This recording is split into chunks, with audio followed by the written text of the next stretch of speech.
चलिए स्टार्ट करते हैं हम हमारी कॉस्ट शीट, है ना। चलो तो सबसे पहले यहाँ पर क्या बोला कि जो टोटल कॉस्ट है उसके बहुत सारे अलग अलग कंपोनेंट्स होते हैं और उन सब कंपोनेंट्स से मिलके हमारी क्या प्रिपेयर होती है, कॉस्ट शीट प्रिपेयर होती है। चलिए देखते हैं कॉस्ट शीट क्या होती है। कॉस्ट शीट में सबसे पहले तीन चीजें आएगी आपकी, डायरेक्ट मटेरियल, डायरेक्ट लेबर और डायरेक्ट एक्सपेंस। जब डायरेक्ट मटेरियल, डायरेक्ट लेबर और डायरेक्ट एक्सपेंसेस को आप ऐड कर दोगे तो आएगी हमारे पास में प्राइम कॉस्ट। तो आ जाएगी हमारे पास में प्राइम कॉस्ट। अब एक चीज हम साइड में लिख लेते हैं, एक चीज हम और लिख लेते हैं क्या, कि कई बार ये जो डायरेक्ट मटेरियल है ना, ये क्या होता है, ये होता है आपका direct material consume. Direct material consume, ये तो हमने कितना मटेरियल का कंजम्पशन किया है वो हमें लेना होता है। कई बार वो आपको मटेरियल परचेज दे देता है, ओपनिंग दे देता है और क्लोजिंग दे देता है। तब हमें जो ये डायरेक्ट मटेरियल कंज्यूम्ड है ये कैलकुलेट करना पड़ता है। वो कैसे करना होता है, तो देखो अगर आपको दिया हुआ होगा opening stock of raw material तो आप उसे ले लेंगे, है ना। उसमें ऐड करेंगे आप क्या, कि कितना मटेरियल आपने परचेज किया है, कितना मटेरियल आपने परचेज किया है, और उसकी टोटल में से जब आप लेस कर देंगे closing stock of raw material, closing stock of raw material जब आप लेस कर देंगे तो आ जाएगा डायरेक्ट मटेरियल कंज्यूम। तो आ जाएगा डायरेक्ट मटेरियल कंज्यूम, और ये डायरेक्ट मटेरियल कंज्यूम सीधा हमें यहां पर लिख देना है, ये सीधा हमें यहां पर लिख देना है। तो पहला पॉइंट क्या है आपका, डायरेक्ट मटेरियल। दूसरा है आपका डायरेक्ट लेबर। डायरेक्ट लेबर बोल दो, चाहे डायरेक्ट वेजेस बोल दो, या फिर प्रोडक्टिव लेबर बोल दो, प्रोडक्टिव वेजेस बोल दो, एक ही बात है। लेकिन अगर नॉन प्रोडक्टिव हुई तो वो डायरेक्ट ना होके वो क्या होगी, इनडायरेक्ट होगी, और इनडायरेक्ट किस में जाएगी, आपके फैक्ट्री ओवरहेड में जाएगी। तो एक बार ये भी देख लेना कि जो लेबर है वो प्रोडक्टिव है या वो नॉन प्रोडक्टिव है, ठीक है सर। और तीसरा है आपका डायरेक्ट एक्सपेंस। जब ये तीन चीजें मिल जाएगी तो फर्स्ट हमारे पास में क्या आ जाएगा, प्राइम कॉस्ट आ जाएगा। फर्स्ट हमारे पास में क्या आ जाएगा, प्राइम कॉस्ट आ जाएगा, ठीक है सर। यहां तक हमें समझ में आ गया।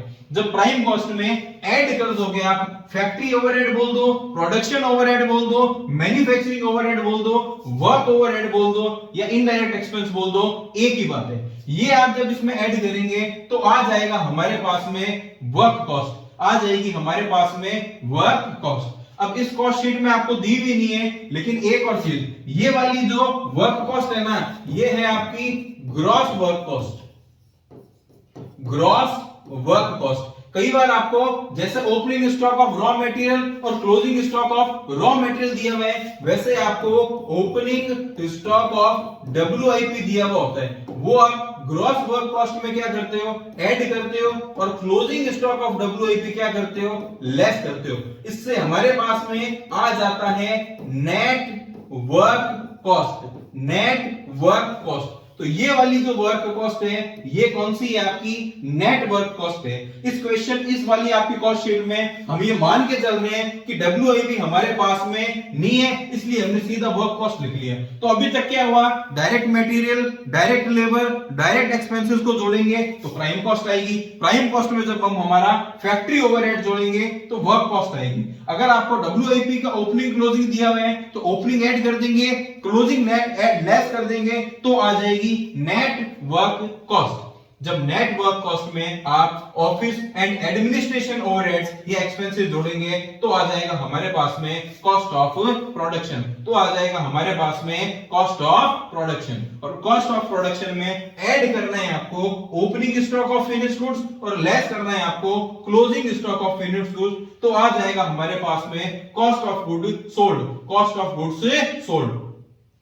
बताओ समझ में आ गया क्या, कॉस्ट ऑफ गुड्स सोल्ड, यानी अब वो कीमत आ गई जिसमें हमें हमारी गुड्स को बेचना है, उसकी कॉस्ट आ गई। यानी बेचने वाले गुड्स की अभी तक की लागत आ गई, लेकिन बेचने से है ना पहले और बाद में भी बहुत सारे खर्चे होते हैं, वो कौन से होते हैं? वो होते हैं हमारे सेलिंग एंड डिस्ट्रीब्यूशन ओवरहेड। जब सीओजीएस में आप वो भी ऐड कर लेते हो, वो खर्चे भी, तो हमारे पास में आ जाता है टोटल कॉस्ट या फिर cost of sales. Total cost है या फिर कॉस्ट ऑफ सेल्स। अब कितना प्रॉफिट आपको उसमें मार्जिन कमाना है या फिर सेल्स अगर आपको दी हुई है तो ये बैलेंसिंग फिगर आ जाएगा। तो इस तरह से हमारी जो कॉस्ट शीट है वो पूरी हुई, हमारी जो कॉस्ट शीट है वो पूरी हुई। ये अच्छे से आपको आनी चाहिए, ये अच्छे से आती है तो आपका एलिमेंट ऑफ कॉस्ट जो चैप्टर है वो भी हो जाएगा, यूनिट कॉस्ट जो चैप्टर है वो भी हो जाएगा, और रिकंसिलिएशन आपका एक चैप्टर है, reconciliation of financial account and cost account, वो वाला भी अच्छे से हो जाएगा। लेकिन उन सब चैप्टर्स के लिए, तीनों चैप्टर्स के लिए आपको कॉस्ट शीट अच्छे से लर्न होनी चाहिए, कॉस्ट शीट आपको अच्छे से लर्न होनी चाहिए। जल्दी से देखते हैं, direct material, direct labour, direct expenses मिलके बनेगा प्राइम कॉस्ट। प्राइम कॉस्ट में फैक्ट्री ओवरहेड ऐड कर दोगे, फैक्ट्री ओवरहेड ऐड कर दोगे तो आ जाएगा हमारे पास में वर्क कॉस्ट। ओपनिंग डब्ल्यूआईपी और क्लोजिंग डब्ल्यूआईपी है तो एडजस्टमेंट कर लेंगे, नहीं है तो सीधा ऐड कर देंगे ऑफिस एंड एडमिनिस्ट्रेशन ओवरहेड, उससे आ जाएगा cost of production. Cost of production में ऐड करोगे opening stock of finished goods, less करोगे closing stock of finished goods, तो आ जाएगा हमारे पास में सीओजीएस। सीओजीएस में सेलिंग और डिस्ट्रीब्यूशन ओवरहेड को ऐड करोगे तो हमारे पास में आ जाएगा टोटल कॉस्ट या फिर कॉस्ट ऑफ सेल्स, और उसमें प्रॉफिट एड लेस करने पे हमारे पास में आ जाएगी सेल्स, हमारे पास में आ जाएगी सेल्स। तो आई होप आपको जो कॉस्ट शीट है वो समझ में आई होगी। जल्दी से हम चलते हैं हमारे जो इलस्ट्रेशन है प्रैक्टिकल उन पे। जल्दी से हम किस पे चलेंगे? हम चलेंगे हमारे जो इलस्ट्रेशन हैं उन पे। देखते हैं क्या बोल रहे हैं। What are the main groups into which cost involve in a manufacturing business. बहुत सारे जो अलग अलग कॉस्ट को ढालने के जो अलग अलग ग्रुप है, जिनको कॉस्ट को सब डिवाइड किया जाता है, उनमें आपको इन खर्चों को डालना है ना। Arrange this following components charges in their respective groups. आपको ये बताना है कि कौन से ग्रुप का है ना खर्चा किस में डालेंगे, ये हमें बताना है। तो चलो देखते हैं, यहाँ पर इसने बता दिया जैसे प्राइम कॉस्ट का, वर्क कॉस्ट का, है ना, ऑफिस कॉस्ट का और टोटल कॉस्ट का। यानी हमें ये सारे जो खर्चे हैं इनको इन ग्रुप्स के अकॉर्डिंग बांटना है। तो पूरा नहीं करेंगे, आप देख लेना, हम यहां से समझ लेते हैं। चलो यहां से हम समझेंगे। तो सबसे पहला है हमारा फ्यूल और पावर। तो ये हमें पता है फ्यूल और पावर की हमें जरूरत कहां पड़ेगी? फैक्ट्री में पड़ेगी। तो ये है आपका फैक्ट्री ओवरहेड, ये है आपका फैक्ट्री ओवरहेड या फैक्ट्री इनडायरेक्ट एक्सपेंसेस बोल दो, एक ही बात है, एक ही बात है। आगे आपका शॉप के फॉरमैन की वेजेस, ये भी आपका क्या है सर? ये है आपका फैक्ट्री ओवरहेड, ये भी आपका क्या है? फैक्ट्री ओवरहेड है। अब क्या है आपका कैरेज आउटवर्ड, ये कब लगेगी? भाड़ा लगेगा सामने वाले के घर पे माल पहुंचाने के लिए। तो ये है आपका सेलिंग एंड डिस्ट्रीब्यूशन ओवरहेड, ये है आपका सेलिंग एंड डिस्ट्रीब्यूशन ओवरहेड। अब आगे इसमें बोल दिया डेप्रिसिएशन ऑफ प्लांट। भी प्लांट को कहां काम में लेते हो आप? फैक्ट्री में या ऑफिस में? सर प्लांट है जो मैन्युफैक्चर करेगा, प्रोडक्शन करेगा, वो तो फैक्ट्री में ही होगा ना। तो प्लांट का डेप्रिसिएशन है तो ये किस में जाएगा? फैक्ट्री ओवरहेड में जाएगा, ये फैक्ट्री ओवरहेड में जाएगा। कन्वर्टिबल मटेरियल, तो ये है हमारा डायरेक्ट मटेरियल, प्राइम कॉस्ट का पार्ट है, ये है आपका डायरेक्ट मटेरियल। प्रोडक्टिव लेबर है, नॉन प्रोडक्टिव नहीं है, प्रोडक्टिव लेबर है, तो ये भी हमारा डायरेक्ट वेजेस का वेजेस है, ये किस में जाएगा? प्राइम कॉस्ट में। Carriage on raw material purchase, raw material खरीदते समय का अगर खर्चा लग रहा है तो वो भी डायरेक्ट मटेरियल का हिस्सा माना जाएगा। उसके अलावा मार्केट रिसर्च, तो मार्केट में हम रिसर्च कर रहे हैं कौन कितना सामान कैसे बेच रहा है, तो प्रमोशन एक्सपेंस हो गया, इसलिए ये आपका सेलिंग ओवरहेड और डिस्ट्रीब्यूशन ओवरहेड माना जाएगा। हॉस्पिटल एंड डिस्पेंसरी एक्सपेंसेस, ये आपका कौन सा हो गया सर? ये हो गया हमारा फैक्ट्री ओवरहेड, फैक्ट्री ओवरहेड का। हॉलिडे एंड लीव पे of workers, holiday and leave पे ऑफ वर्कर्स, है ना, ये आपका किसका हो गया? ये आपका हो गया फैक्ट्री। डोनेशन आपका कॉस्ट अकाउंटिंग का खर्चा है ही नहीं, ये तो आपका फाइनेंशियल अकाउंटिंग का खर्चा है। ऑफिस सैलरीज, नाम में ही ऑफिस आ गया तो ये आपका जाएगा office and administration overhead. Bank charges, ये भी आपका ऑफिस एंड एडमिनिस्ट्रेशन ओवरहेड में जाएगा। Technical driver fees, technical director fees, ये भी आपका उसी में जाएगा। Drawing office expense, drawing office expense, ये मैंने इंपॉर्टेंट बताया था, इसको ऑफिस में जल्दबाजी में मत डाल देना। ये है आपका फैक्ट्री ओवरहेड, ट्रेवलर्स कमीशन, तो सेलिंग और ओवरहेड, डिविडेंड पेड ये आएगा ही नहीं, ये तो फाइनेंशियल अकाउंट का खर्चा है ना। Works manager salary, factory overhead है ना। और उसके बाद ये है आपका स्टोर्स एक्सपेंसेस, ये भी फैक्ट्री ओवरहेड। फैक्ट्री का रिपेयर है, ये भी फैक्ट्री का। कैश डिस्काउंट अलाउड, ये आपका फाइनेंशियल का खर्चा है। और कॉस्ट ऑफ आइडल टाइम, ये कॉस्ट ऑफ आइडल टाइम है, ये है आपका फैक्ट्री का। तो यहां तक बता दीजिए, समझ में आ गया क्या? यानी हमें कुछ भी नहीं करना था, जो खर्चे हैं ये बताना है कि इनमें से कौन से ग्रुप के हैं, और इसमें कुछ भी नहीं था। ये सारे इसमें बता दिए। प्राइम कॉस्ट में कौन सा जाएगा, आपके वर्क ओवरहेड में कौन सा जाएगा, एडमिनिस्ट्रेशन में 3 ही आ रहे, ऑफिस सैलरी और बैंक है ना। इसमें traveller commission, market research expenses, carriage outward, dividend paid, donation, cash discount allowed, ये मैंने आपको बता दिए थे, आएंगे ही है ना। Convertible material, productive labour, carriage on raw material, ये हमारे प्राइम कॉस्ट में है। और बाकी जितने भी है, fuel power, foreman wages, drawing office expenses, depreciation plant, hospital dispensary, holiday and leave pay workers, technical director fees है ना। उसके अलावा stores expenses, cost of idle time, factory repairs, work manager salary, ये किस में जाएंगे, आपके वर्क्स ओवरहेड में जाएंगे। चलो, एक ये वाला शेड मैंने ऑफिस में बता दिया था, पर टेक्निकल लेबर है। टेक्निकल क्या होगा, जो टेक्नीशियन होगा, जो मशीन्स वगैरह को सही करेगा, इसलिए इसने उसको फैक्ट्री में डाल दिया। चलो आगे चलते हैं, हम हमारे इलस्ट्रेशन नंबर 2.2 पे देखते हैं क्या बोल रहे हैं। ये अब हम करते हैं, इसमें बोलते हैं from the following data ascertain the cost of direct material consume for 1000 unit of an article. चलो देखते हैं। तो सबसे पहले इसने बोला क्या, opening stock of raw material. तो ये हमने ले लिया opening stock of raw material, opening stock of raw material. Calculate करनी है कॉस्ट ऑफ डायरेक्ट मटेरियल की क्या कॉस्ट आ रही है। तो opening of stock of raw material मैंने सबसे पहले बोला था, ये आप ले लेना। तो ये कितना है, ये है 35,000। मैंने बताया था जब आप इसमें ऐड करोगे क्या, रॉ मटेरियल परचेज्ड और लेस कर दोगे इसमें आप क्या, closing stock of raw material, तो डायरेक्ट मटेरियल कंज्यूम्ड आ जाएगा। पहले देखते हैं रॉ मटेरियल परचेज है कितना, ये है 52,500। तो 35 और 52,500 कितने हो गए, देख लेते हैं। 35,000 प्लस 52,500, ये हो गया आपके कितने, 87,500। 87,500 में से लेस कर दूंगा closing stock of raw material कितना, 4900। तो ये आ गया मेरा 82,600। कितना, 82,600। क्या और भी कोई खर्चा है क्या? तो चलो देख लेते हैं। दो तरह के देखें, एक तो दिया purchase of special material for primary packing. देखो मैंने पीछे खर्चे किए थे तब भी बताया था, वापस मैं आपको बता देता हूं। दो तरह के आपके पैकिंग चार्जेस होते हैं, एक तो वो चीज जो यूनिट आपने मंगाई है उसकी नॉर्मल पैकिंग हो। जैसे मैंने बोला मैंने मोबाइल मंगवाया, या दूसरा एग्जांपल ले लेते हैं, सिगरेट होती है, मान लो ये सिगरेट्स है ना, एक डब्बा, ये दूसरा डब्बा, ये तीसरा डब्बा, इनकी जो ये नेचुरल पैकिंग है ये तो कौन सी होगी, प्राइमरी पैकिंग होगी। और बहुत सारी सिगरेट्स के जो डब्बे हैं वो मैंने क्या किया, एक गत्ते के कार्टून में, मारवाड़ी लैंग्वेज में आ जाऊं तो एक गत्ता रो जो कार्टून है उसके अंदर मैंने बहुत सारे सिगरेट्स के पैकेट भेजे। तो ये वाली जो पैकिंग है ये इनकी प्राइमरी पैकिंग है, ये बाहर वाली गत्ते की जो पैकिंग है ये कौन सी है आपकी, ये सेकेंडरी है। तो जो प्राइमरी पैकिंग होगी, हमेशा जो प्राइमरी पैकिंग आपकी होती है वो आपका डायरेक्ट कॉस्ट मानी जाएगी। इसलिए यहां पर जो स्पेशल मटेरियल की जो प्राइमरी पैकिंग है ये हम ऐड कर देंगे, मैं नाम दे देता हूं प्राइमरी पैकिंग।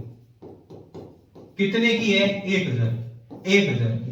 लास्ट में क्या है, purchase of consumable stores, oil, grease, cotton, waste etcetera. Sir ये तो इनडायरेक्ट है, हमें यहाँ पर कॉस्ट ऑफ डायरेक्ट मटेरियल निकालनी है। इनडायरेक्ट का अगर कोई खर्चा आ गया तो उसे हम कंसीडर नहीं करेंगे। तो इसका आंसर कितना हो गया, ये हो गया आपका 83,600। बिल्कुल सिंपल है, बताओ समझ में आया क्या? ये मैंने आपको पहले कॉस्ट शीट के साथ में ही बता दिया था, थोड़ा फास्ट मैं चलूंगा, आपको दिक्कत नहीं होनी चाहिए। डायरेक्ट मटेरियल कैसे निकालते हैं? वो निकालते हैं opening stock of raw material plus raw material purchase minus closing stock of raw material. तो आ जाता है हमारा डायरेक्ट मटेरियल जो हमने कंज्यूम किया है। और ऐसा कोई खर्चा तो डायरेक्ट से रिलेटेड है वो हम उसमें ऐड कर देंगे। तो अभी हमारा जो प्राइमरी पैकिंग था वो हमने इसलिए ऐड किया क्योंकि ये डायरेक्ट का खर्चा है, ये डायरेक्ट का खर्चा है। और ये हमने इसलिए ऐड नहीं किया क्योंकि ये इनडायरेक्ट मटेरियल का खर्चा है, हमें कॉस्ट ऑफ डायरेक्ट मटेरियल ही निकालना था। चलिए आगे देखते हैं। इलस्ट्रेशन 3 है आपका, कुछ पार्ट यहां पर दे रखा है, कुछ नेक्स्ट पेज पे होगा, देख लेते हैं क्या क्या है। Calculate the value of material used from the following information.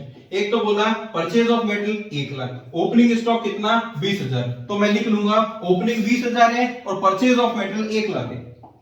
चलो आगे का क्वेश्चन आपका ये रहा, देखते हैं क्या था। उसने बोला ओपनिंग स्टॉक ऑफ जो रॉ मटेरियल है वो तो कितना था 20,000 था, उसके अलावा मटेरियल या फिर रॉ मटेरियल परचेज कितना है 1 लाख। और देखते हैं closing stock of raw material कितना माइनस हो जाएगा, closing stock of raw material वो कितना है 30,000।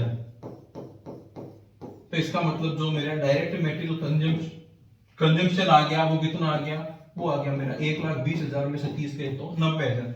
ये बताओ समझ में आया क्या? सर लेकिन इतना ही थोड़ी है, हाँ और भी खर्चे हैं। तो आपने बताया था जब और खर्चे होंगे अगर वो डायरेक्ट से रिलेटेड होंगे तो हम उन्हें भी कंसीडर करेंगे। देखते हैं कौन कौन से हैं। तो इसमें पूछा direct expenses on material purchase, हाँ ये तो खुद ने ही बोल दिया कि ये डायरेक्ट एक्सपेंसेस है मटेरियल को खरीदने के, तो ऐड कर दूंगा direct expenses on material purchase कितने का 5,000 का, ये ऐड हो जाएगा भाई, ये ऐड हो जाएगा। ऑक्ट्राइड ड्यूटी ये भी ऐड हो जाएगी, ये भी ऐड हो जाएगी। तो ड्यूटी पे की है, खरीदते समय की है, ये तो ऐड होगा ही। ऑक्ट्राइड ड्यूटी कितना है सर, ये 1000 है, ये 1000 है, ये भी ऐड हो जाएगा। Interest on loan taken for the purchase of material, तो लोन हमारा जो है फाइनेंशियल है, इसमें हम उसको काउंट नहीं करेंगे। मटेरियल को स्टोरेज करने के एक्सपेंसेस जो है ये आपके इनडायरेक्ट है, इसलिए नहीं आएगा। डिफेक्टिव जो मटेरियल है वो हमें वापस हो गए, ये लेस हो जाएगा भी। मटेरियल जो आपके डिफेक्टिव है वो लेस हो जाएगा। कितने 2400। थेफ्ट ऑफ मटेरियल, तो जो थेफ्ट हो गया, चोरी हो गया है ना, थेफ्ट जो मटेरियल है वो भी आपका क्या होगा, लेस हो जाएगा। कितने हैं सर 1400 का। Loss of material by fire, तो जो लॉस ऑफ मटेरियल है, लॉस ऑफ मटेरियल आपका जो आग लगने से नुकसान हो गया वो भी माइनस हो जाएगा। कितना है सर, ये तो 600 का ही है। स्क्रैप मटेरियल सोल्ड, तो जब आपने कचरा बेच दिया तो जो खर्चे हैं वो तो कम हो गए ना, तो ये भी माइनस कर दोगे। स्क्रैप ऑफ मटेरियल सोल्ड कितने में बेच दिया भाई, 500 में बेच दिया, ये भी माइनस हो जाएंगे। लास्ट में कैरेज इनवर्ड, भाई खरीदते समय जो भाड़ा है ना वो कैरेज इनवर्ड, तो ये तो हम क्या करेंगे, ऐड कर देंगे। तो लास्ट में ऐड कर दूंगा मैं क्या, कैरेज इनवर्ड कितने 1300। और सबसे लास्ट में expenses of purchase department, department के खर्चे हैं ना इनडायरेक्ट में, तो ये सब मुझे जोड़ने हैं। 1,20,000 में से माइनस किए मैंने 30,000, तो आगे 90,000 में मैंने जोड़ दिए 6,000 ये वाले, और माइनस कर दिया मैंने उसमें से 2400, माइनस कर दिया मैंने उसमें से 1400, माइनस कर दिया मैंने उसमें से 600, माइनस कर दिया मैंने उसमें से 500, और लास्ट में ऐड कर दिया मैंने उसमें 1300। तो ये मेरा आ रहा है 92,400। देखो समझाने के हिसाब से किए, फॉर्मेट नहीं बना रहा हूं, ये तो आपके सामने वैसे ही बुक में बना हुआ है, तो नीड नहीं है। चलो इलस्ट्रेशन 4 ये भी देख लेते हैं, छोटा सा ये from the following details find out the total direct expense which are usually included in prime cost. Prime cost में यहां तक के जितने भी खर्चे हैं उनमें क्या क्या आप ऐड करोगे। तो चलो देखते हैं। तो पहला है design specially prepared for the particular job. तो डिजाइन जो आपने स्पेशली प्रिपेयर किया है किसी पर्टिकुलर जॉब के लिए, ये डायरेक्ट माना जाएगा, ये आपका डायरेक्ट माना जाएगा। लेकिन हमने देखा था हीटिंग, लाइटिंग, पावर, फ्यूल, ये आपके कौन से हैं, ये इनडायरेक्ट में जाएंगे। ये सब हमने पढ़े थे सर, अभी पढ़े थे। आर्किटेक्ट की फीस है, ये आपके डायरेक्ट एक्सपेंसेस हैं, ये आपके डायरेक्ट एक्सपेंसेस हैं। डायरेक्ट मटेरियल, डायरेक्ट लेबर और डायरेक्ट एक्सपेंसेस थे ना, मैंने तो एग्जांपल भी इसी का ही दिया था। यस सर, ये हमें समझ में आ गया, ये हमें समझ में आ गया। Hire of portable crane for the job, ये भी मान लिया जाएगा। Hire of plant and machinery, ये नहीं आएगा, ये आपके नहीं आएगा। फैक्ट्री रेंट एंड रेट्स, ये आपके फैक्ट्री ओवरहेड में जाएगा, ये भी नहीं आएगा। कैरेज आउटवर्ड नहीं जाएगा, इनवर्स होता तो आ जाता। आगे उसने बोला पैकिंग चार्जेस। अब पैकिंग कौन सी है ये नहीं दिया, तो इससे सेकेंडरी मान के नहीं लिया। आगे बोल दिया travelling expenses incurred by expert for the job. भाई जॉब के लिए एक्सपर्ट आ रहे हैं, एक्सपर्ट नहीं आएगा तो काम होगा ही नहीं। तो ये कौन सा होगा हमारा, ये कौन सा हो गया हमारा जरूरी खर्चा है जिसके बिना जॉब परफॉर्म नहीं होगी। तो ये हमें कंसीडर करना पड़ेगा। Travelling expenses of salesman, salesman से मतलब नहीं है, वो तो सेल्स जो ओवरहेड है उनमें जाएगा। सैलरी ऑफ वॉचमैन, ये भी आपके इनडायरेक्ट है। तो एक आपका ये वाला, ये और ये चार खर्चे हैं, इन्होंने इनको जोड़ दिया और क्या बोल दिया, ये है आपके direct expenses. Total chargeable expenses जो है डायरेक्ट एक्सपेंसेस, वो कौन से हो गए आपके, ये चलो बताओ समझ में आया क्या। यस सर, जल्दी जल्दी थोड़ा रिवीजन हो रहा है लेकिन समझ में तो आ रहा है, जल्दी जल्दी हो रहा है लेकिन समझ में तो आ रहा है। चलो और देखते हैं आगे। Manufacturer produce following details of the establishment charges. क्या क्या चार्जेस है देखते हैं। पहला है warehouse wages. Sir warehouse तो हमने नाम सुना हुआ है, अरे मैंने आपको पहले ही बता दिया था। सर क्या बताया था आपने, मैंने आपको पहले ही बता दिया था कि डिस्ट्रीब्यूशन ओवरहेड में कि जितने भी वेयर हाउस से रिलेटेड होंगे नाम आएगा वो किस में जाएगा, डिस्ट्रीब्यूशन ओवरहेड में जाएगा। यस सर, हमें अच्छे से याद आ गया, आपने बताया था। तो पहला है वेयर हाउस की वेजेस है, किस में जाएगी सर, ये तो डिस्ट्रीब्यूशन में जाएगी। वेयर हाउस के रिपेयर्स हैं, किस में जाएंगे सर, ये तो हमारे डिस्ट्रीब्यूशन में जाएंगे। सॉरी रिपेयर नीचे था, ये ना आपका वेयर हाउस रिपेयर्स। तो वेयर हाउस के नाम से जो भी हो डिस्ट्रीब्यूशन में जाएंगे, डिस्ट्रीब्यूशन में जाएंगे। अब इसमें सेलिंग और डिस्ट्रीब्यूशन भी अलग अलग कर दिए क्योंकि इसने बोला था, चलो कोई बात नहीं। बैटेड्स तो मैंने बताया था तीन चीजें याद रखनी है, ए बी सी। ए से क्या होता है एडवर्टीजमेंट, बी से क्या होता है सर, वो होते हैं हमारे बैड डेट्स, सी से क्या होता है कमीशन सेल्स एजेंट्स का। ये जितने भी खर्चे हैं ये किस में जाएंगे, ये जाएंगे हमारे सेलिंग में। तो ये जो बैड डेट्स है किस में जाएगा, किस में जाएगा, ये सेलिंग में जाएगा, ये सेलिंग में जाएगा। ऑफिस वालों की सैलरी है ये तो ऑफिस में ही जाएगी सर, ये आ गई। ट्रेवलिंग एक्सपेंसेस है, ट्रेवलिंग एक्सपेंसेस है, तो ट्रेवलिंग एक्सपेंसेस क्योंकि पहले वाले तो हो नहीं सकते, इसने दिया ही एडमिनिस्ट्रेशन वालों से है, तो ये किसका माना जाएगा, ये इसने मान लिया सेलिंग में, ये मान लिया सेलिंग में, यानी जो हमारा सेल्स पर्सन है वो ट्रेवल करके जा रहे हैं। चलो डायरेक्टर्स का रेम्यूनरेशन ये ऑफिस में आ जाएगा। रेंट, रेट्स एंड इंश्योरेंस अगर वेयर हाउस के हैं तब तो वेयर हाउस में आ जाएंगे। ऑफिस के भी दिए हुए हैं तो वो किस में आ जाएंगे, ऑफिस में आ जाएंगे। लाइटिंग ऑफ ऑफिस, ऑफिस की लाइट है तो ऑफिस में जाएंगे। Lighting of warehouse, warehouse की लाइटिंग है तो वेयर हाउस में चला जाएगा। प्रिंटिंग एंड स्टेशनरी ये ऑफिस में जाएगा। ट्रेड मैगजीन ऑफिस में जाएगा। डोनेशन ये तो फाइनेंशियल अकाउंटिंग का है, कॉस्ट अकाउंट का खर्चा है ही नहीं। बैंक चार्जेस ऑफिस में चले जाएंगे। इनकम टैक्स ये भी हमारा फाइनेंशियल का है, ये भी हमारा फाइनेंशियल का है। उसके अलावा एजेंट का जो कमीशन है एजेंट का, ये हमारा किस में जाएगा, सेलिंग ओवरहेड एक्सपेंसेस में जाएगा। ठीक है सर, ये हमें समझ में आ गए। और डोनेशन इनकम टैक्स पहले ही बता दिए थे किस में जाएंगे, फाइनेंशियल अकाउंट के खर्चे हैं, कॉस्ट अकाउंटिंग में एक्सक्लूड करेंगे, इंक्लूड नहीं करेंगे। बताओ समझ में आया क्या, बता दो समझ में आ गया क्या। यस सर, थोड़ा थोड़ा हमें समझ में, अरे थोड़ा थोड़ा नहीं, 2 दिन बाद तो पेपर ही है, कल नहीं परसों आपका पेपर है, पूरा आना चाहिए। यस सर, हमें पूरा समझ में आ गया, हमें पूरा समझ में आ गया। चलो, इसको इसलिए ऊपर किया है ताकि ये क्वेश्चन देख सकें, ये क्वेश्चन हम हमारा देख सकें। चलो, क्या क्वेश्चन है रीड करते हैं। The following information is available from the record of a manufacturing company for a month. ये इंफॉर्मेशन हमें दी भी है, ये इंफॉर्मेशन हमें दी भी है, और you are asked to prepare a statement of cost. Cost statement यानी कॉस्ट शीट बनाना है, जिसमें कॉस्ट ऑफ मटेरियल कितना यूज में आया है, प्राइम कॉस्ट कितनी है, वर्क कॉस्ट कितनी है, कॉस्ट ऑफ प्रोडक्शन कितना है, कॉस्ट ऑफ गुड सोल्ड कितना है, टोटल कॉस्ट कितनी है, और प्रॉफिट ऑन सेल्स कितना है। अरे तो इतनी सारी चीजें पूछने की जगह सीधा सीधा बोल दो, क्या बोल दो कि कॉस्ट शीट बनानी है, कि कॉस्ट शीट बनानी है।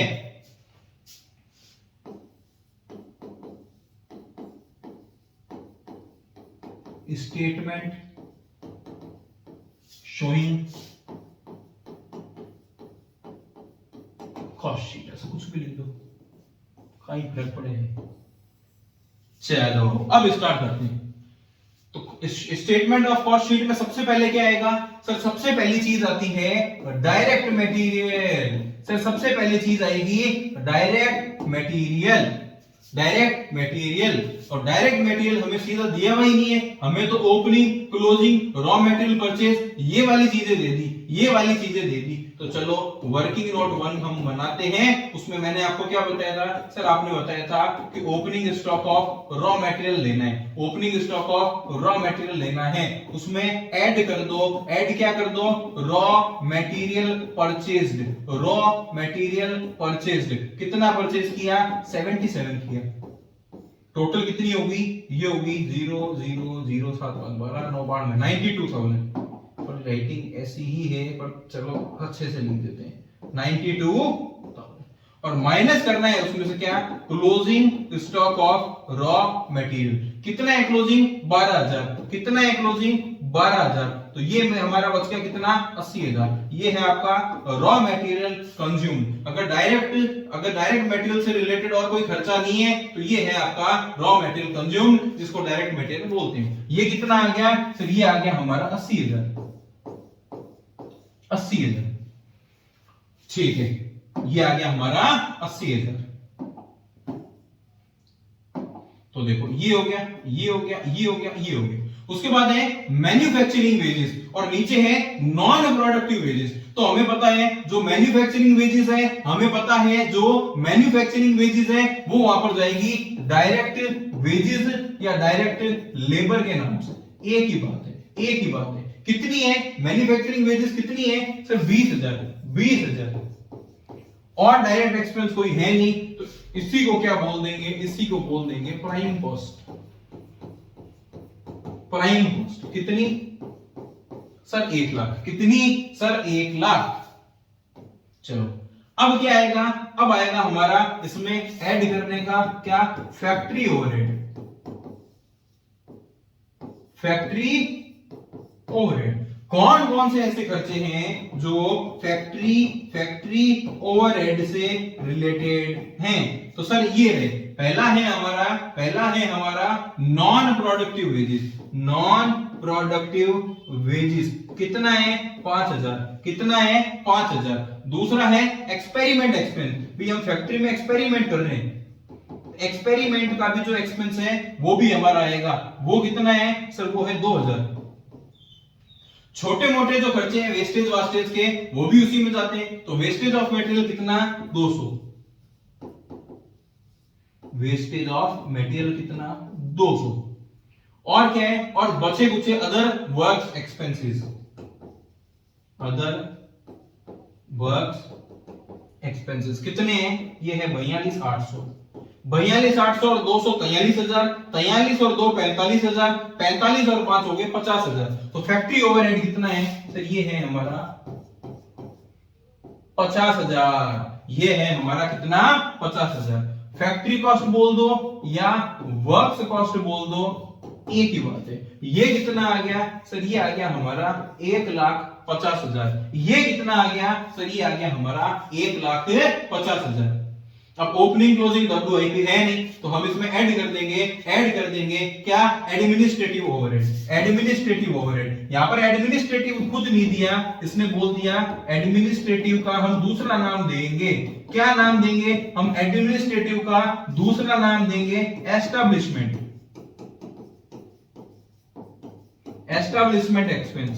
एस्टैब्लिशमेंट एक्सपेंस कितना 10,000, कितना 10,000। तो टोटल आ गई कितनी 1,60,000। 1,60,000 ये क्या है, ये है आपका कॉस्ट ऑफ प्रोडक्शन।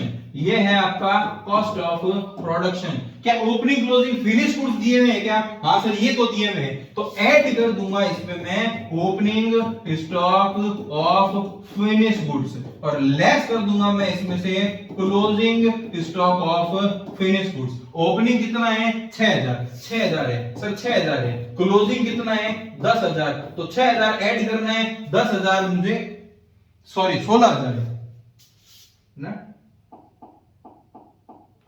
ये है 16,000।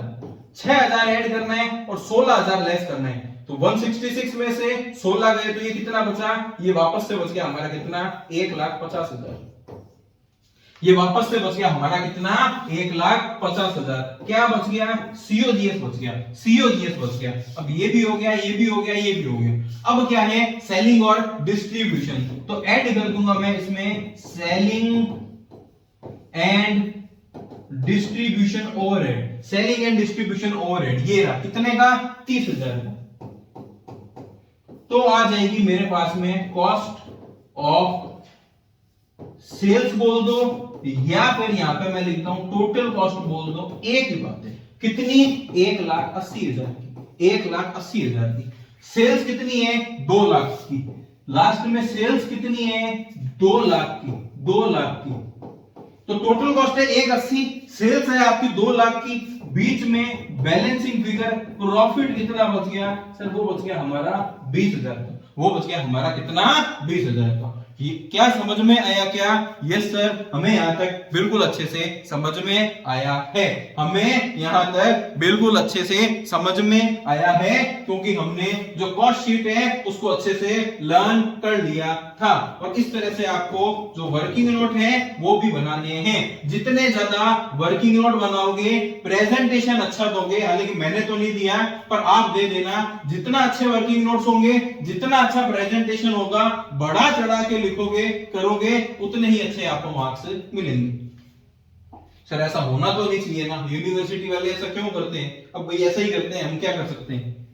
ज्यादा पेज भरोगे थ्योरी वालों में तो अच्छा मिलेगा, यहां पर आप क्या करेंगे, यहां पर आप क्या करेंगे, ज्यादा से ज्यादा प्रेजेंटेशन अच्छा दोगे तो आपको मार्क्स मिलेंगे। अब हमारी यूनिवर्सिटी में तो यही है, तो नंबर ऐसे ही आपको लेने पड़ेंगे। चलो अब देखते हैं आपका इलस्ट्रेशन नंबर 7 क्या है, देखते हैं। From the following trial balance of Rajaram limited for the year end 31 March 2014 you are required to find out cost of sales and profit. वापस से वही बात है, कॉस्ट ऑफ सेल और प्रॉफिट अगर आपको पता लगाना है, यानी इसका मतलब यही है कि वो बोल रहा है आप कॉस्ट शीट बनाओ। कॉस्ट शीट बनाओगे तो सबसे लास्ट में अभी हमने देखा था कॉस्ट ऑफ सेल्स भी पता चल जाएगी और प्रॉफिट भी पता चल जाएगा। ट्रायल बैलेंस में देख लेते हैं, इस तरफ है आपकी सेल्स, परचेज रिटर्न, तो ये परचेजेस में से लेस करनी पड़ेगी, याद रखना कैपिटल। इस साइड है ओपनिंग स्टॉक, उसका फिनिश गुड्स का दे दिया, रॉ मटेरियल का दे दिया, इस बार हमें WIP भी दिया हुआ है। उसके अलावा ऑफिस अप्लायंसेस दे दिए, plant and machinery, building, sales return, material purchase, freight on material ये डायरेक्ट आएगा, डायरेक्ट लेबर, इनडायरेक्ट लेबर अलग से दे दिया, factory supervision, repairs of factory, heat light और पावर आपको दे दिया। अभी ये क्वेश्चन समाप्त नहीं हुआ, आगे क्या क्या है, रेट्स और टैक्सेस दे दिए 630, मिसलेनियस फैक्ट्री एक्सपेंसेस दे दिए, commission on sales, office salary and expenses दे दिए, ट्रैवलिंग एक्सपेंसेस ऑफ सेल्स दे दिए, सेल्स प्रमोशन एक्सपेंसेस दे दिए, एडवर्टाइजमेंट एक्सपेंस दे दिए और लास्ट में दे दिया हमें इंटरेस्ट ऑन लोन। और भी इंफॉर्मेशन है देखते हैं। ऊपर दिया था ओपनिंग स्टॉक्स हमें दिए हुए थे तीनों के, और यहाँ पर हमें क्लोजिंग स्टॉक दे दिया तीनों का, क्लोजिंग स्टॉक दे दिया तीनों का। आउटस्टैंडिंग दे दिया, तो आपके आउटस्टैंडिंग जो वेजेस हैं वो क्या हो जाएंगे, ऐड हो जाएंगे, उन्हीं खर्चों में ऐड हो जाएंगे। हमने पढ़ा था आउटस्टैंडिंग यानी बकाया वो उस खर्चे में ऐड करने हैं, क्योंकि इन फ्यूचर में हमें पे करने पड़ेंगे। उसके अलावा और आउटस्टैंडिंग एक्सपेंसेस है क्या क्या, इंटरेस्ट ऑन लोन और हाँ इंटरेस्ट ऑन लोन ही है। उसके अलावा डेप्रिसिएशन है किन किन पे, 3 चीजों पे है, ऑफिस अप्लायंसेस पे 5%, प्लांट एंड मशीनरी पे 10%, बिल्डिंग पे 4%। ऑफिस एक्सपेंसेस ऑफिस से रिलेटेड, प्लांट एंड मशीनरी आपकी फैक्ट्री से रिलेटेड, बिल्डिंग तो हमें पता करनी पड़ेगी कि बिल्डिंग किसकी है। तो सबसे लास्ट में इसने बोला डेप्रिसिएशन ऑन बिल्डिंग है ना, वो पूरी बिल्डिंग ही हमने फैक्ट्री में, ऑफिस में और सेलिंग डिपार्टमेंट में बांट रखी है। तो जो पोर्शन इसने दिया है वो दिया है अपॉर्शनमेंट 811 का, यानी डेप्रिसिएशन जो भी आएगा बिल्डिंग का फैक्ट्री में, ऑफिस में और सेलिंग में 811 में बांटना है। ठीक है सर, डेप्रिसिएशन भी हो गया। डिस्ट्रीब्यूशन एक्सपेंस देखते हैं। तो इसने बोला हीट, लाइट और पावर है ना, वो फैक्ट्री में, ऑफिस में और सेलिंग में, इसको भी आप 811 में बांट देना, 811 में बांट देना। बड़ा पोर्शन जिसका है, कि बड़ा पोर्शन तो फैक्ट्री का ही है, तो इसलिए उसका 8 हिस्से उसके और एक हिस्सा हमारा ऑफिस और सेलिंग का। और लास्ट बचा है हमारा रेट्स और टैक्सेस। क्या जो रेट्स और टैक्सेस है ये रहा रेट्स और टैक्सेस। इसको 2/3 तो देना है हमें फैक्ट्री में और 1/3 ले जाना है हमें ऑफिस में। यहां तक समझ में आया क्या? यस सर, यहां तक हमें बिल्कुल अच्छे से समझ में आ गया। यहां तक हमें बिल्कुल अच्छे से समझ में आ गया। चलो पहले हम क्या करेंगे सर, पहले अपन एक काम करते हैं, खर्चों को बांट लेते हैं। तो सबसे पहले मैंने लिख दिया फैक्ट्री ओवरहेड। ठीक है सर। सेकंड मैंने लिख दिया ऑफिस ओवरहेड, और थर्ड मैंने लिख दिया, एक साथ ही है ना, हाँ सेलिंग ही है ना, सेलिंग एंड डिस्ट्रीब्यूशन ओवरहेड। तो पहले अपन क्या करते हैं, इन 3 में सारे खर्चों को साथ साथ में बांटते हुए चलेंगे, ताकि हमारा क्या हो जाए, कैलकुलेशन इजी हो जाए। और ये हो गया हमारा वर्किंग नोट नंबर 1, ये हो गया हमारा 2 और ये हो गया हमारा 3। ठीक है सर, ये हमें समझ में आता है। चलो, और यहां से हम क्या करते हैं, कॉस्ट शीट साथ साथ में स्टार्ट कर देते हैं, यहां से कर देते हैं। चलो, सबसे पहले मैंने लिख दिया कॉस्ट शीट। रीड करता हूं मैं। तो सबसे पहले दिया है ओपनिंग स्टॉक, है ना, इसमें क्या है, ये क्या है हमारा रॉ मटेरियल। तो सबसे पहले मैंने आपको बताया ही है, हमें क्या लेना होता है, हमें लेना होता है opening stock of raw material. Opening stock of raw material क्यों लेना है, ताकि हम हमारा यहाँ पर जो डायरेक्ट मटेरियल है वो ले सकें। तो इसका एक अलग हमें वर्किंग नोट बनाना पड़ेगा। तो यहाँ पर लिख दिया मैंने डायरेक्ट मटेरियल कंज्यूम। कैसे, opening stock of raw material लेना है, जो कि कितना है, तो पीछे जाना पड़ेगा। वो है सर हमारा 14,000। वो है सर हमारा कितना, 14,000। ऐड करना पड़ेगा इसमें मटेरियल परचेज, और लेस करना पड़ेगा इसमें closing stock of raw material. तो चलो देखते हैं रॉ मटेरियल परचेज कितने का है।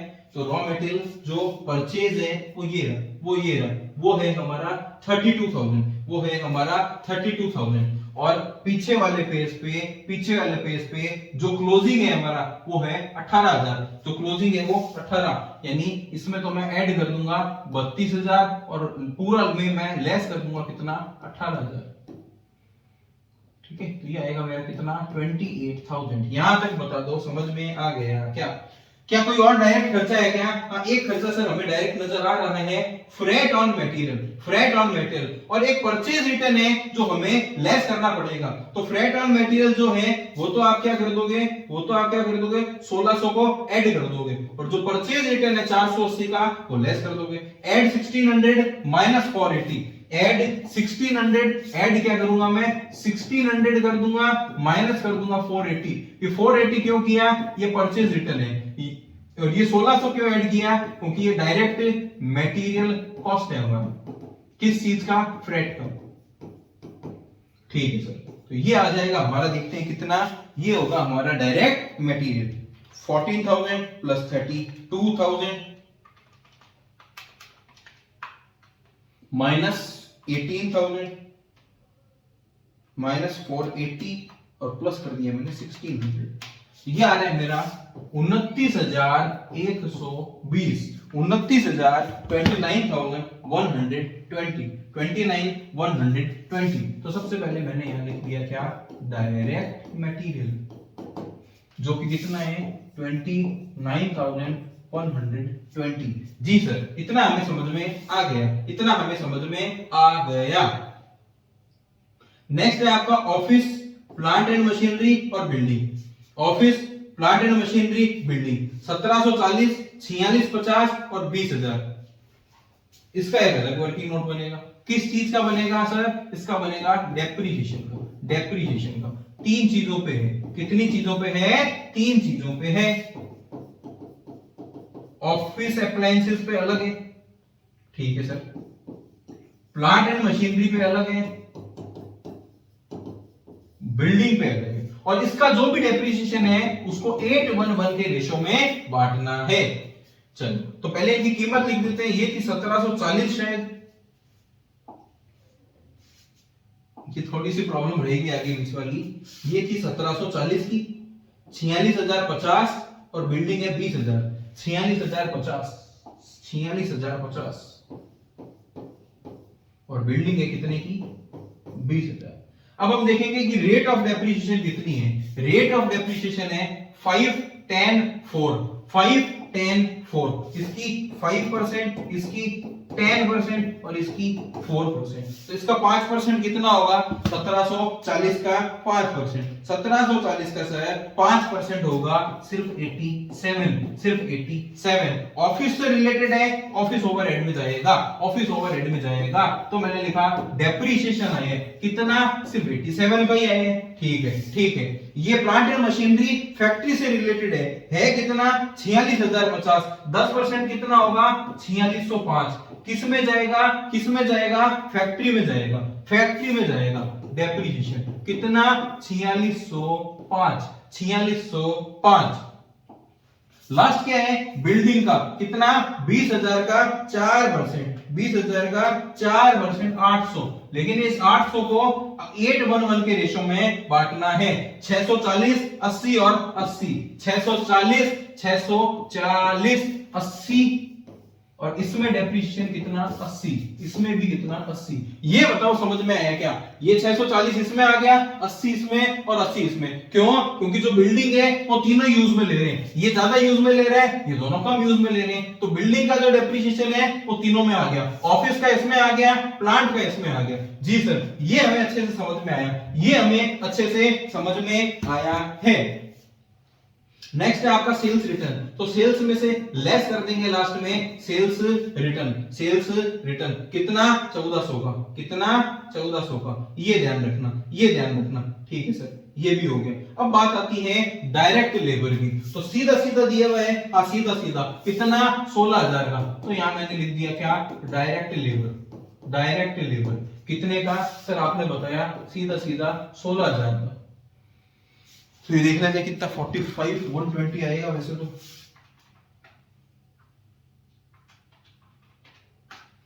यस 45,120। ये क्या है सर? ये है हमारी प्राइम कॉस्ट। ये क्या है सर? ये है हमारी प्राइम कॉस्ट। प्राइम कॉस्ट में ऐड क्या करते हैं सर? फैक्ट्री ओवरहेड को ऐड करते हैं। फैक्ट्री ओवरहेड्स को ऐड करते हैं। तो फैक्ट्री तो अभी तक हमारे पास में पूरे है ही नहीं, तो चलो सारे खर्चे पहले बांट लेते हैं। इनडायरेक्ट लेबर फैक्ट्री कितना है? 1800, 1800। ये भी चला जाएगा, ये भी चला जाएगा। इनडायरेक्ट लेबर, इनडायरेक्ट लेबर चला जाएगा किसमें? फैक्ट्री में। तो ये मैंने लिख दिया इनडायरेक्ट लेबर। कितनी थी सर? वो थी 1800। कितनी थी सर? वो थी 1800, वो थी सर 1800। और क्या खर्चा है सर? एक खर्चा है हमारा फैक्ट्री सुपरविजन का 1000, सुपरविजन का 1000, रिपेयर का 1400, रिपेयर का 1400, सुपरविजन का 1000, सुपरविजन का 1000 और सर रिपेयर का है हमारा 1400 का खर्चा। यस सर, ये हमें समझ में है। लास्ट है हीट, लाइट और पावर कितना है? 6500। हीट लाइट पावर कितना है 6500, लेकिन इस पे एक पॉइंट था कि हीट लाइट और पावर जो है 6500 का उसको भी 811 में बांटना है, तो ये हो जाएगा 650 650 1300 5200। तो ये लिख दिया मैंने, हीट लाइट और जो पावर है इसमें तो आ जाएगी 5200, और जो हीट लाइट पावर है इसमें आ जाएगी 650, और जो हीट लाइट पावर है इसमें भी आ जाएगी 650। कैसे किया सर? जो 6500 का खर्चा है उसको 811 के रेशो में बांट दिया, उसको 811 के रेशो में बांट दिया। 6500 ही था, हाँ 6500 ही था, ठीक है सर, 811 के रेशो में बांट दिया। अब इसी पेज पे सारे खर्चे हैं, ये भी इसी पेज पे देखते हैं। नेक्स्ट है रेट्स और टैक्सेस। रेट्स और टैक्सेस का भी उसने बोला था, फैक्ट्री में 2/3 और ऑफिस में 1/3, तो इसका 1/3 हो जाएगा 210, और 210 420, तो इसमें आ जाएगा रेट्स एंड टैक्सेस, इसमें जो आएंगे वो आएंगे 420, और जो रेट्स और टैक्सेस इसमें जो आएंगे वो आएंगे 210 के। उसके अलावा मिसलेनियस फैक्ट्री एक्सपेंसेस वो इसमें आएंगे आपके, मिसलेनियस फैक्ट्री ओवरहेड बोल दो या एक्सपेंसेस बोल दो, कितने हैं? ये है सर 1870 के। कमीशन ऑन सेल्स, सेल्स पे कमीशन है ना, यहाँ आएगा सर, यहाँ आएगा कमीशन। आप तो ये बता दो है कितने का? 3360 का है, 3360 का ये। ऑफिस सैलरी एक्सपेंसेस, ये ऑफिस में जाएंगे, सैलरी एंड एक्सपेंसेस ऑफिस में कितने आएंगे? ये है sir 860। Travelling expenses of sales, travelling expenses on sales कितने हैं? ये है सर 1100 के, ये है सर 1100 के। सेल्स प्रमोशन, ये भी उसी में जाएंगे, सेल्स से रिलेटेड जो भी आप प्रमोशन में एक्सपेंसेस कर रहे हो वो इसी में ही जाएंगे ना। कितने के सर? ये है हमारे 2250 के। एडवर्टीजमेंट, ये भी सर उसी में जाएंगे, एडवर्टीजमेंट भी उसी में ही जाता है, कितने का? 1800 का। इंटरेस्ट ऑन लोन आता ही नहीं, इंटरेस्ट ऑन लोन नहीं आएगा। चलो, तो यहां मोटा मोटी हमारे हो गए, ये नहीं भूले हैं काश हम क्या, कि एक तो डायरेक्ट लेबर और एक इनडायरेक्ट लेबर। इनडायरेक्ट लेबर तो उसी के साथ जाएगा ना, ये 1800 है, इसी के साथ मैं ऐड कर दूंगा या अलग से लिख दूंगा क्या? इनडायरेक्ट लेबर के आउटस्टैंडिंग कितना? 120, और जो डायरेक्ट है उसके साथ भी आउटस्टैंडिंग था, कितने का? 800 का। कितने का? 800 का। तो यहाँ 16000 नहीं लेना, ये हमें लेना है 16800, ये हमें लेना है कितना? 16800। आई क्या बात समझ में? ये सर आ गई, क्योंकि आउटस्टैंडिंग है, आउटस्टैंडिंग हमें ऐड करना होता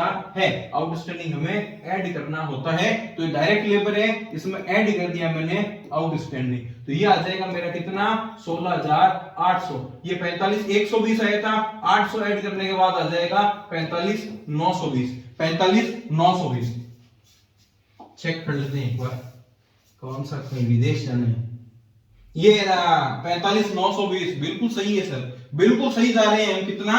45920। चलो, अब जब सब खर्चे हो गए हैं तो मैं इन खर्चों की क्या कर लेता हूं? टोटल कर लेता हूं। 4605 plus 640 plus 1800 plus 1000 plus 1400 plus 5200 plus 420 plus 1870 और लास्ट में 120, ये आ गया मेरा कितना? 17055। ये आ गया मेरा कितना? 17055। नेक्स्ट है 87 प्लस 80 प्लस 650, गलत हो गया, 87 प्लस 80 प्लस 650 प्लस 210 और लास्ट में 860, ये आ गया मेरा 1887 और लास्ट में है मेरा 80 plus 650 plus 3360 plus 1100 plus 2250 plus 1800, ये आ गया 9240 का। ये आ गया मेरा 9240 का। तो ये खर्चे हमें ध्यान में रखने हैं, 17055, 1887, 9240, ये हमें ध्यान रखने हैं। तो फैक्ट्री ओवरहेड कितना सर? अभी हमने देखा था, ये था 17000, ये था 17055, ये जब ऐड करूंगा तो आ जाएगा यहाँ पर क्या? Works cost. क्या WIP का ओपनिंग क्लोजिंग है क्या? हाँ है ना सर, तो ये ग्रॉस है, ये ग्रॉस है। 45,920 प्लस 17,055 ये आ गया हमारा 62,975। 62,975 ऐड कर दूंगा मैं ओपनिंग WIP, लेस कर दूंगा मैं क्लोजिंग WIP। देखते हैं कितना है। यही है ना, हाँ यही है। ओपनिंग कितना 20,000 ऐड कर दूंगा, 20,000 ऐड कर दूंगा। तो ऐड तो मैंने कर दिया यहां पर कितना 20,000, और लेस कितना कर दूंगा तो क्लोजिंग कितना है 19,200। 19,200 तो ये लेस कर दिया मैंने कितना 19,200। तो यहां पर आ जाएगी मेरी वर्क कॉस्ट नेट आ जाएगी। ये देखते हैं कितना है 62,975 प्लस 20,000 माइनस 19,200 ये आ गया 63,775। 63,775 ऐड कर दूंगा मैं इसमें क्या मेरा ऑफिस ओवरहेड कितना 1887 ऐड ऑफिस ओवरहेड ये आ जाएगा 1887। तो देख लेते हैं कितना आ रहा है 63,775 प्लस 1887 ये आ गया 65,662। ऐड कर दूंगा मैं इसमें क्या opening stock of finish goods और लेस कर दूंगा closing stock of finish goods. चलो देखते हैं कितना है। ओपनिंग है हमारा 8,000 और क्लोजिंग है हमारा 11,500। क्लोजिंग है हमारा कितना 11,500।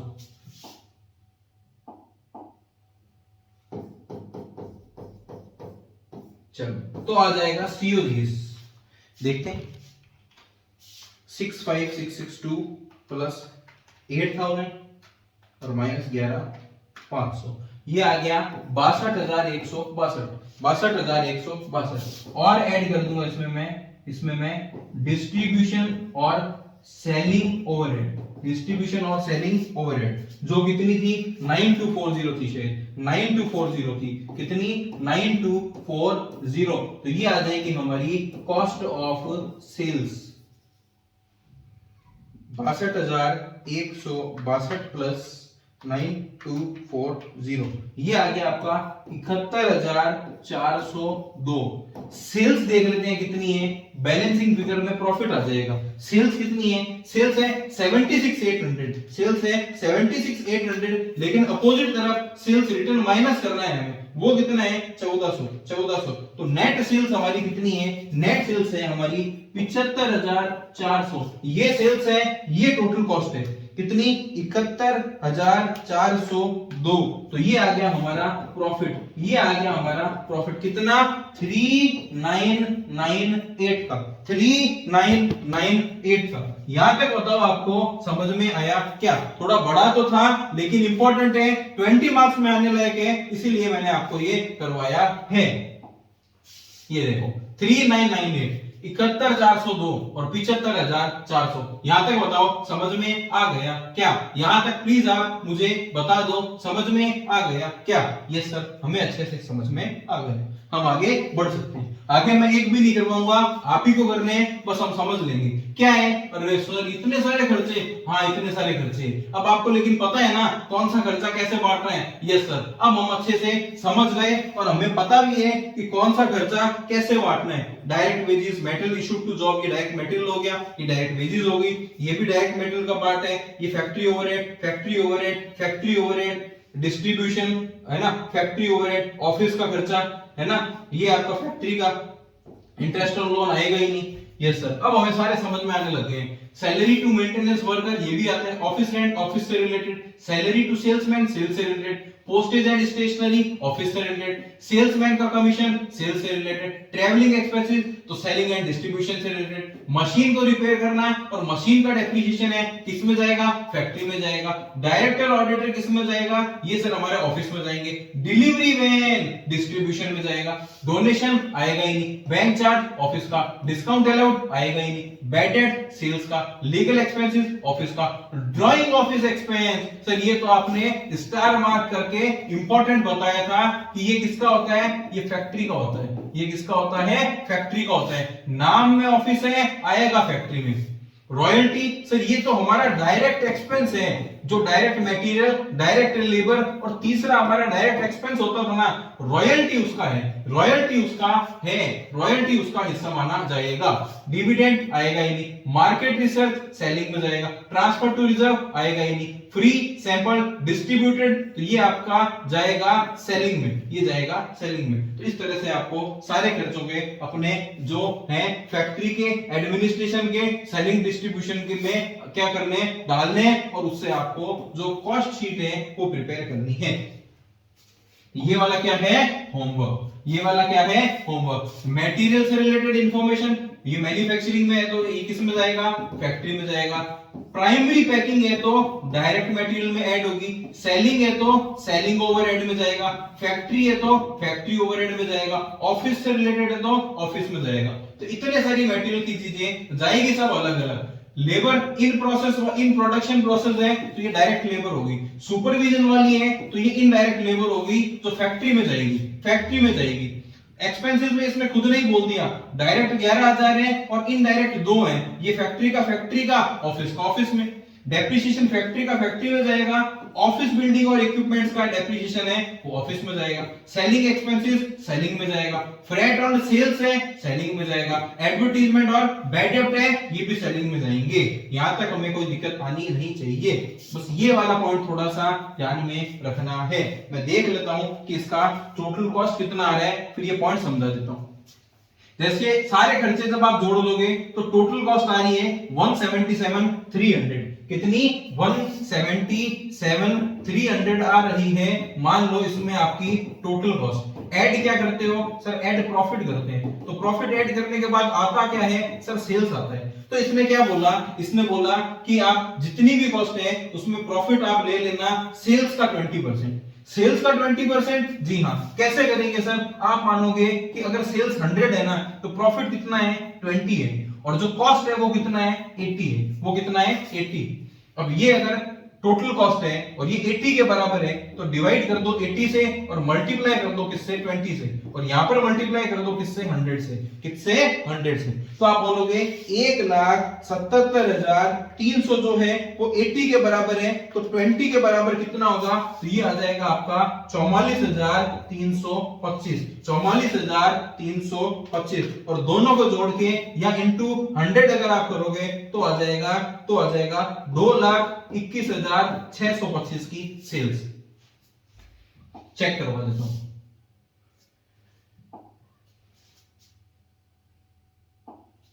ये देखो 44,325, 2,21,625। लास्ट वाला है उसमें भी सीधे सीधे खर्चे दे रखे हैं, सीधे सीधे खर्चे दे रखे हैं। होमवर्क तो आज के लिए इतना ही। ये चैप्टर था हमारा कौन सा? Element of cost. Cost sheet आपको आनी चाहिए। इसमें 20 नंबर का आ भी सकता है, नहीं आएगा तो 8 मार्क्स का तो श्योर आएगा ही आएगा, आएगा ही आएगा, कोई रोकने वाला नहीं। इसमें और क्या है सर? इसके साथ में एक है आपका मटेरियल कॉस्ट चैप्टर। मटेरियल में आपका ईओक्यू कर जाना पक्का, उसमें से आपका क्वेश्चन बनेगा 8 मार्क्स का। 8 मार्क्स का ईओक्यू में से बनने के पूरे चांसेस हैं। और जो आपके मैक्सिमम, मिनिमम, एवरेज स्टॉक है ना, डेंजर लेवल, वो सारे हैं, उनमें से भी बन सकता है। Reorder level, reorder quantity. चलो तो आज के लिए इतना ही। मिलते हैं नेक्स्ट क्लास में। आज एक क्लास और अपलोड होगी। कौन सी? रिकंसिलिएशन ऑफ फाइनेंशियल अकाउंट और कॉस्ट अकाउंटेंसी की। चलिए धन्यवाद।